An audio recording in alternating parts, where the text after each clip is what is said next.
நடராஜர் சன்னதிக்கு முன்னாடி வச்சுட்டு மறைஞ்சிட்டாரு. அடுத்த நாள் ஆனி மாதம் மகம் நட்சத்திரத்தன்று கோவிலுக்கு வந்த தில்லைவாழ் அந்தணர்கள் நடராஜர் சன்னதிக்கு முன்னாடி இப்படி நிறைய ஓலைச்சுவடிகள் இருப்பதை பார்த்து பிரமித்து நின்னாங்க. ஓலைச்சுவடிகள் எல்லாத்தையும் எடுத்து பார்த்த தீட்சிதர்கள் கடைசி ஓலையில மாணிக்க வாசகர் சொல்ல அழகிய சிற்றம்பலமுடையான் எழுதியது அப்படின்னு சிக்னேச்சர் போட்டு இருந்துச்சு.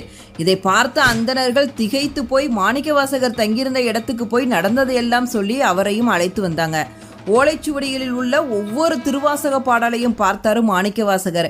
கடைசியில பெருமானது கையொப்பத்தையும் கண்டு பிரமித்தவராய், ஆமா அடியேன் சொல்ல எழுதப்பட்டதுதான் அப்படின்னு சொல்லி வந்தது சிவபெருமானா அப்படின்னு நினைத்து உள்ள முருக கண்ணீர் சிந்தினாரு மாணிக்க வாசகர். தீட்சிதர்கள் மாணிக்க வாசகரிடம் ஓலைச்சுவடியில இருக்க திருவாசகத்திற்கு பொருள் கூறுமாறு கேட்டாங்க.